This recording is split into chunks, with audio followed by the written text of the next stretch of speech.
Messieurs, dames, bonjour, bienvenue sur la chaîne de Gélé Moto & More. Aujourd'hui, il faut que je vous parle de son. Depuis que j'ai eu des petits remarques, on va dire, de son, hein, c'est pas que j'ai pas ou que je prêtais pas attention au son, c'est juste que j'avais pas encore le matos qu'il fallait pour améliorer la qualité de son que j'avais avant. Donc, chose qui a été réglée par les investissements que moi j'ai fait. J'ai acheté du Rode Wireless Mic depuis un peu plus d'un an presque maintenant, et que depuis peu je me suis mis à filmer avec mon smartphone, et que lors de la vidéo du BMW le C400 GT, j'ai remarqué en filmant avec mon smartphone qu'il y a une partie qui n'est pas tout à fait ça au niveau son. Bon, Rode Wireless, c'est un petit peu compliqué d'acheter des adapteurs, parce qu'alors ça va me faire encore plus de plus de bagages à porter encore, hein, pas plus de trucs à trimballer partout, alors que le but, si je filme avec mon téléphone, c'est d'avoir un peu plus d'autonomie. Donc de ce fait, j'ai décidé d'acheter ce micro là. C'est le Kang TT. Le Kang TT de chez AliExpress. Il coûte une vingtaine d'euros. Et je dois vous dire, ça fait 1 mois et demi que je l'ai. Hein.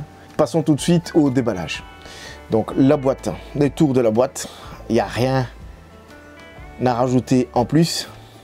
Voilà. Là, je vous mets chaque fois.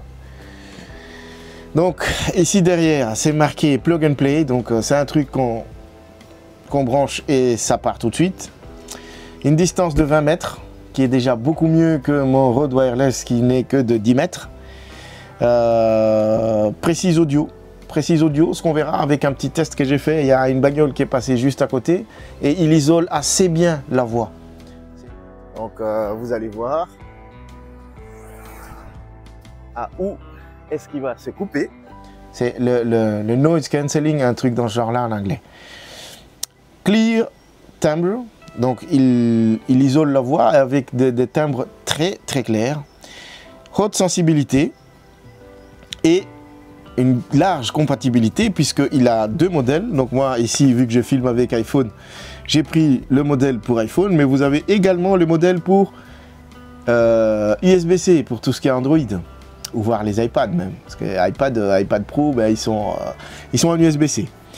Vous avez deux formules, on va dire, hein, ou deux packs.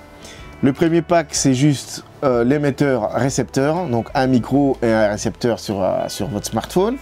Et c'est ce que moi j'ai ici, c'est le deux micros plus un récepteur qui sera sur le téléphone.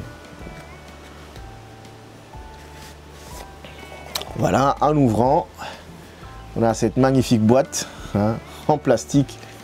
Là, je dois dire que le plastique, elle n'est pas si terrible, hein, au toucher. Mais ce qui est le plus important se trouve à l'intérieur. Hein.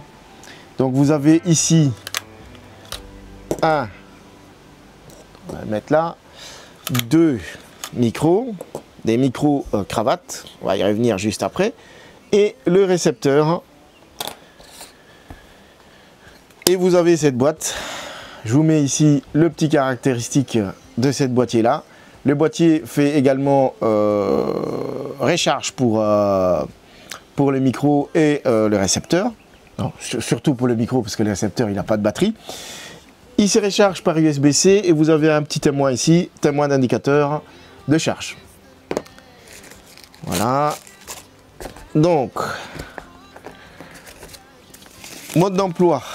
C'est juste en dessous en chinois et en anglais. Mais pas besoin d'avoir fait Harvard pour le comprendre, puisque tout est illustré avec des images. Et d'ailleurs, c'est pas si compliqué de l'utiliser puisque c'est un plug and play. Donc pas besoin de paramétrage ni des trucs spécifiques dans ces genres-là. Voilà. Et ici, le dernier truc, c'est USB-A vers USB-C pour pouvoir le recharger. Bon, je vais vous présenter un petit peu le micro. Les micros, ils ressemblent à ça. Je ne sais pas s'il va arriver à faire le focus dessus. Donc il ressemble à ça. Vous avez ici le bouton pour faire allumage. Donc appui long sur ces boutons-là, sur la tranche gauche du micro. Vous avez ces boutons-là, donc c'est le bouton multifonction. Hein. Un appui long, ça l'allume. Je fais un appui long dessus. Ça l'allume. Vous avez le témoin qui vient de clignoter. Donc il arrêtera de clignoter une fois que je branche ceci sur mon iPhone. L'iPhone qui est là, hein, c'est le 14 Pro Max que j'ai là. Donc une fois que je les plug, voilà. Donc comme vous voyez, hein, je ne sais pas si vous allez arriver à le voir, en fait le témoin vient de passer au vert. Le témoin, donc il clignote et il passe au vert. Donc ça veut dire que au vert il est connecté. De ce côté-ci, vous avez un entrée USB-C pour pouvoir le charger, le recharger, pardon, et le clips pour le mettre comme suit. Voilà. Et vraiment, mais vraiment pas mal, moi je trouve. Très facile pour l'éteindre. Vous faites de nouveau un appui long là-dessus. Et voilà, le témoin s'éteint. Il est éteint. Vous le remettez dans sa boîte. Il n'y a pas plus facile. Prenez le deuxième. Donc, témoin est allumé. Un appui long. Et le témoin s'éteint. Voilà. Là, on l'a éteint. Pour le rallumer, vous le ressortez. Vous appuyez sur le bouton, un appui long, et vous voyez, il se met automatiquement en vert puisque ici, elle est connectée sur mon téléphone. Voilà. Dès que j'enlève le téléphone, il se met à clignoter parce qu'il ne capte plus le signal du récepteur, donc il les cherche. Je fais un appui long pour l'éteindre. Voilà, vous le remettez dedans.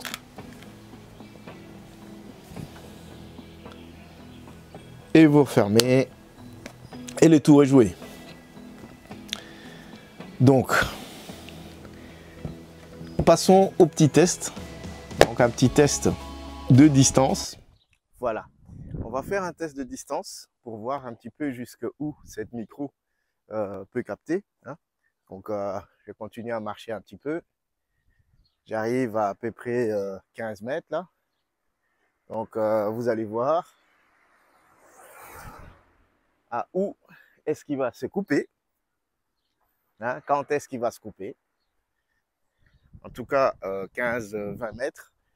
Pour la road ici, c'était le dernier où il se coupait à chaque fois. Parce que bon, une fois arrivé ici, j'avais plus rien.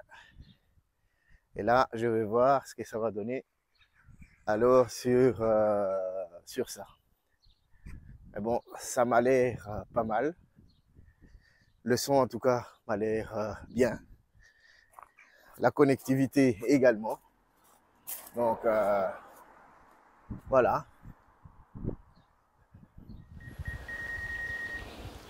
Et que voici pour les tests de son de ces deux-là. Hein. Vous voyez, je bouge. Et c'est pour vous montrer que voilà, je suis sorti hors champ de ma caméra fixe. Mais la DJI Osmo arrive à me suivre. Il arrive parfaitement à me suivre. Donc ça aussi, c'est un gain de motricité, on va dire. Parce que voilà, on sait mettre un petit peu d'effet sur les images qu'on fait. Que ce soit pas trop fixe. Hein. Et il arrive réellement à me suivre. Je vais m'abaisser un petit peu. Voilà. Donc vu que j'ai splitté l'écran, hein, vous allez voir la différence entre les deux. Lui, il arrive réellement à me suivre. Et en même temps, c'est les tests de son. Comme ça, vous avez quel genre de son il produit. Donc sur AliExpress, c'est pas le seul type de micro hein, que vous allez trouver de ces genres-là. Il y a une ribambelle de de micro qui sort pratiquement chaque semaine. Vous avez un nouveau modèle qui sort. Moi j'ai pris le Kang TT parce que c'était le plus ancien et qu'il y avait un petit peu de retour déjà que j'avais trouvé à gauche à droite qui ne m'avait pas l'air, qui m'avait l'air pas mal plutôt. Et j'ai réalisé cette vidéo parce que voilà, il n'y avait pas encore de vidéos faites en français pour ces genres de micros à moins de 20 balles. Difficile de faire mieux. Sinon vous avez le K8 qui est le même principe, exactement le même principe. Celui-ci, je l'ai acheté pour l'iPad Pro ou pour comment dire, ou pour les Android parce que c'est la version USB-C. Bon, il m'a coûté que 6 € aussi, hein, donc voilà. AliExpress également, de K8, donc comme vous le voyez ici, c'est un USB-C. Je ne l'ai pas encore ouvert celui-là par contre, mais c'est exactement le même système. Exactement le même type de micro. Peut-être un petit peu à une qualité légèrement en dessous, mais il fera largement le taf pour tout ce qui est live YouTube, tournage de vidéos à petite quantité comme moi j'ai fait. Ça fera largement l'affaire. Bon, j'espère avoir apporté un petit peu de réponse à tous ceux qui cherchent ces genres de micros, hein, ces types de micros. Et voilà, pour les questions et les remarques, c'est en dessous que ça se passe. Et je dois les préciser également que cette vidéo n'est pas sponsorisée, mais du tout. Je n'ai pas été payé ni par la marque, ni par autre organisme. L'appareil ne m'a pas été envoyé, je l'ai payé par mes deniers. Je l'ai acheté sur AliExpress et j'ai dû attendre 2 semaines et demie avant que ça arrive. Donc ça a pris 10 jours ouvrés, on va dire. Il était là. Je suis en Belgique.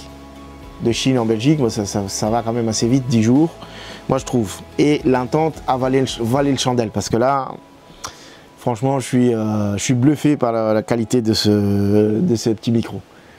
Ah, donc ça me permet d'avoir un bon son en filmant avec mon téléphone, et sans avoir à trimballer tous ces matos qui sont quand même un petit peu lourds. Et que c'est également le mot de la fin, hein, puisque c'est ici que cette vidéo s'achève. Morale de l'histoire, pas besoin de dépenser une fortune pour avoir un bon micro. Allez, ou un micro potable, on va dire, capable de vous sortir un bon son. Je vous remercie encore une fois et j'espère vous revoir lors de la prochaine vidéo. Au revoir.